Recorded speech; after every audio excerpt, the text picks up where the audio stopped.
Hey, my beautiful, beautiful people, a pleasant evening to you. Yeah, my voice hoarse. I felt like I was getting the flu. But sure, it must come back here. I am taking things for it. So it will be back. Don't worry. It's just on a short vacation. You know what I mean? It's just parts of it.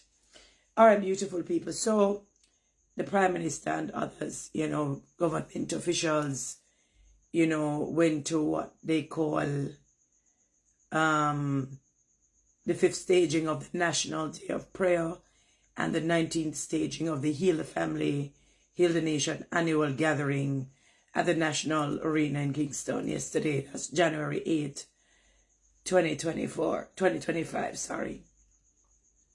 And this is a quote from the Prime Minister. Though the government is not the cause of the prices going up, the government is still responsible for the management of the economy. And one of the things that we are committed to doing is to make life easier for the households. So if it is the electricity that is going to make your life more difficult, the cost of it, we are going to do something about it. The Prime Minister said, if it is a water bill that you face, we have been doing something about it. And for those of you who haven't taken advantage of the amnesty, please do so. That will reduce your cost of living, he added.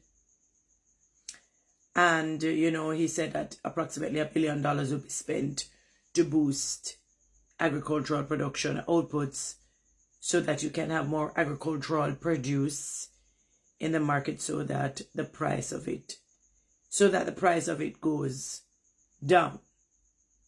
But the line that really caught my attention is when he said, so if it is the electricity, he gave an example.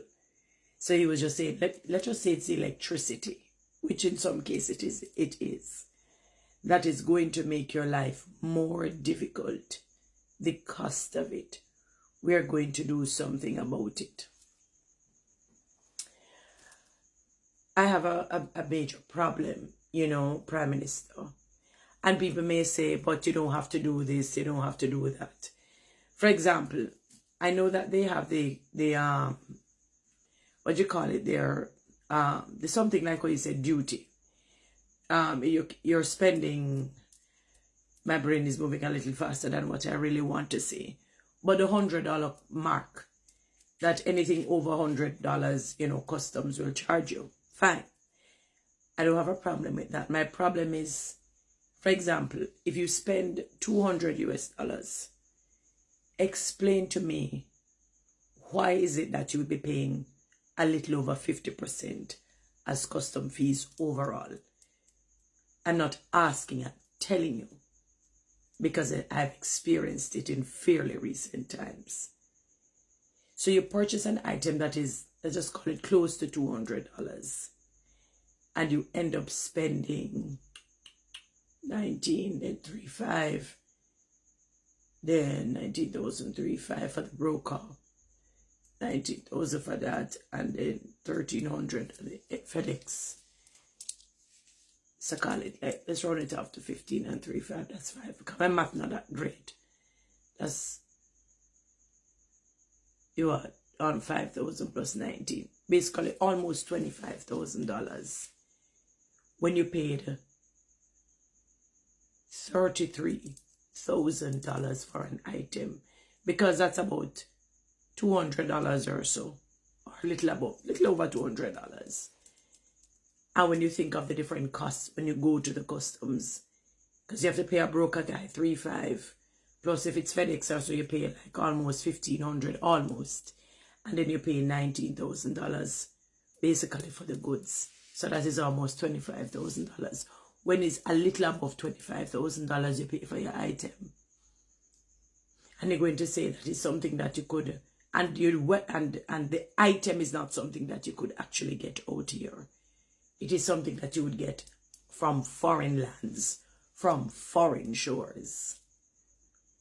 Explain that to me. And when you look at the people that try to break down the different costs of that $19,000, and I shake my head. I shake my head. That is just one example.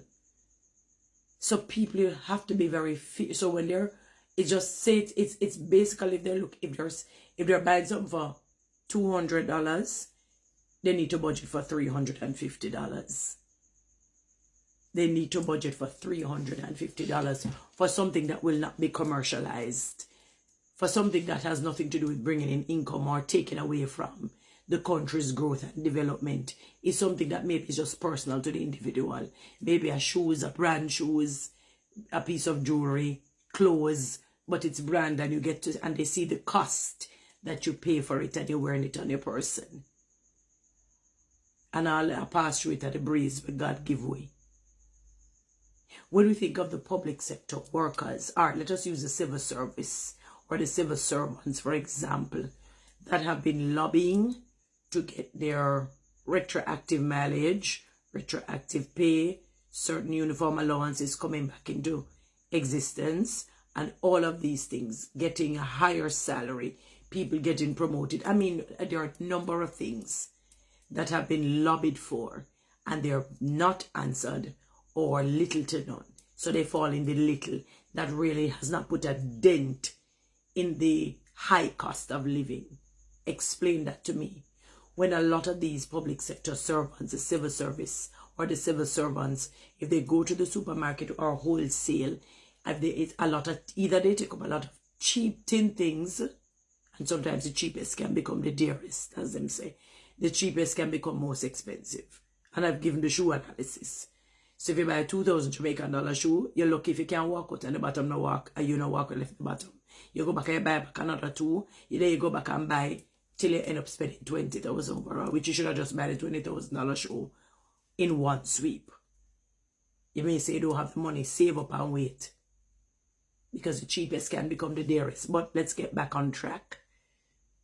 And they go to the supermarkets and the wholesales, and they have to put back 50% of the things, even though it's tin things, cheap things,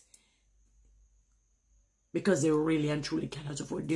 I cannot think of anything in this country that is inexpensive. Everything is super expensive, super high.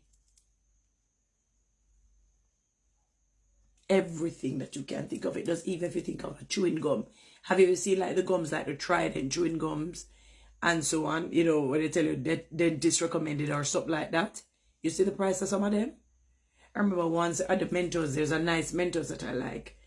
Mind you, I remember being in Canada once, and the price was similar. It was like $7 for it, or $8. And they had to sell it in the supermarket. Chewing gum for a little over $1,000. I never bothered to bring it back again. It was just a couple, and they tested it. People bought it, yes, but can you imagine you have 1,000 Jamaican dollars that can buy you a meal? Maybe 2 meals, perhaps, maybe 2 small meals. And it is this equivalent of a pack of chewing gums. That pack you put gas, I love gum still.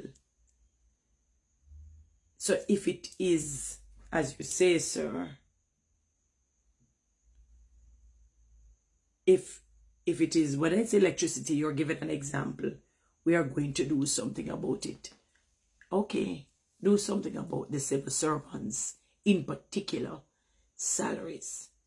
It needs to be increased again, because the former Minister of Finance, you know, said that people would have gotten 20% increase, 5, then 10, then 5, or 10, then 5, then 5. I don't even remember, because that has gone. One lady said when she checked it out, it's 17% she got. And their salary already was very low. So the 20% on the low salary never make a dent. It's like you don't see no increase, sir. But remember, your people got 100%, 200%, 300%. And your salaries, initial salaries, were still higher than the ones who got the 20%. So all we are begging to do is increase with salaries some more. Give us better benefits. Because like you, we will give premium service. The output will be premium. The outcome will be premium. The final product will be premium. That's what I would love to see you fix. And the roads are a travesty of justice. You need to see Arnold Road. It is like hell. It is horrible. It's horrid. So fix your salaries, sir. Thank you. Guys, you know what to do. Read TikTok and YouTube. Subscribe. Give me one of them lion there. Please, please, please, please.